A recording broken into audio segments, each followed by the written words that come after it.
It is time for another edition of Sports Stories from a Random Date. You know the drill by now. Like, subscribe, click that little bell for updates, tell your friends, and oh, by the way, I've got a Patreon. Anyway, today the randomizer gives us May 19th, 1947, and we head to the small town of Colusa in Northern California, where a day earlier, baseball had lost one of its earliest stars. Although to say that everyone was mourning his death might be a bit of a stretch. The man that passed away was named Hal Chase. Chase was a great ball player. In fact, Babe Ruth, Walter Johnson, and Cy Young were among a good chunk of players that called Hal Chase the greatest defensive first baseman they'd ever seen. Hal could swing the bat pretty well too. He batted .291 for his career.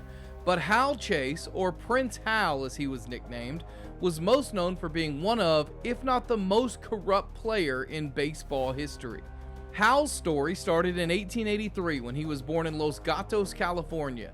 He attended college at Santa Clara University from 1902 to 04 and played baseball. At the time, Santa Clara was considered a college baseball powerhouse. Chase said that he only attended class twice in those 3 years, and while that may be true, it's hard to know exactly what was and wasn't true when it came out of Hal Chase's mouth. After Santa Clara, Chase signed with Los Angeles of the Pacific Coast League and made his pro debut in March of 1904. In October of 1904, he was drafted by the New York Highlanders, who would later become known as the Yankees of the American League.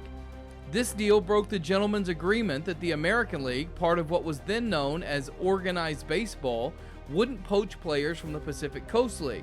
But after about a month or so, Chase decided to report to New York. In 1905, 06, and 07, Chase played for the Yankees, but each offseason went back to play professionally in California. He was playing for San Jose in 1907 when an edict came down that no player that played organized baseball could play in the California leagues in the offseason. Everyone else that was double dipping out west headed back to their other clubs. But Hal Chase decided to change his name to Hal Schultz and play shortstop and pitcher instead of first base, which unsurprisingly didn't fool anyone. The American League let Chase back in 1908, but Chase was mad that Kid Elberfield was chosen as manager instead of him for the Yankees. He went back to California after that 08 season with the Yankees, but then applied for reinstatement into the American League in 1909, and again it was granted, so he went back again to the Yankees. In 1910, the Yankees again changed managers, and again, Hal Chase didn't get the job. Instead, George Stallings was named manager, and he and Hal clashed from day one. Stallings accused Hal of, quote, laying down, aka not playing hard, to try to get Stallings fired so that he could have the job.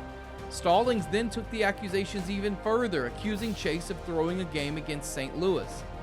Prince Hal eventually got his wish, and after Stallings was fired, Chase was named manager in 1911. It did not go so great. He went 76 and 76 and was relieved of his duties after one season. Chase played for two more managers, Harry Wolverton and Frank Chance, with the Yankees, and again, both accused Chase of not playing hard and laying down to try to get them fired. In 1913, the Yanks had had enough, and they traded Chase to the White Sox for Babe Borton and Raleigh Zyder. Borton only batted .130 in his 33 games as Hal Chase's replacement, and Zyder never played because he had foot problems, which led newspaper reporter Mark Roth to write that Hal Chase was traded for, quote, an onion and a bunion. Early in 1914, Chase jumped to the newly formed Federal League and played for Buffalo in 1914 and 15. After the Federal League folded in 1915, Chase had been blacklisted by the American League, so he instead joined the Cincinnati Reds of the National League. He had his best season batting with the Reds in 1916, where he led the NL with a .339 average. But a couple years later, Prince Hal was back to his old tricks. In 1918, pitcher Paul Parrott claimed that Chase asked him to throw a game and reported it to manager Christy Mathewson. In August of 1918, Chase was suspended by Mathewson for, quote, indifferent playing. You notice a pattern here? Mathewson asked NL president John Heidler to ban Chase in the offseason, and other players testified against him.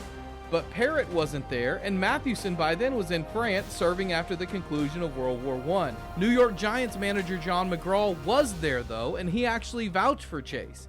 And with McGraw's help, Chase won his appeal. On March 4th of 1919, Chase signed with, surprise, surprise, John McGraw's New York Giants.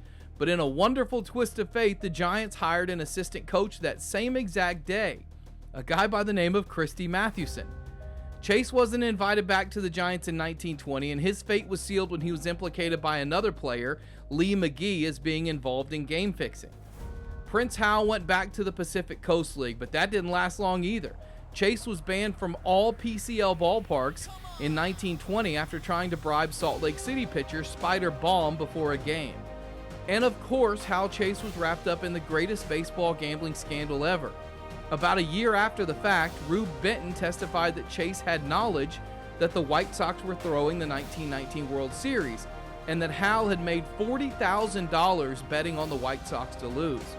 Chase would later go on to admit that he knew games were being thrown, but never conceded that he won any money off of it. Hal Chase's life after baseball, truthfully, was pretty pathetic. He was married twice, divorced twice. He had a son that he was estranged from, and the only family member that still wanted anything to do with him was his sister.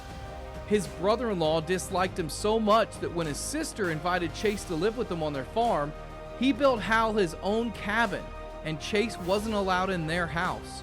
Some reports say that Hal Chase was not only an alcoholic, but still couldn't kick his gambling addiction later in life. There's a lot about Prince Hal Chase that we can never truly verify, but we know two things to be true.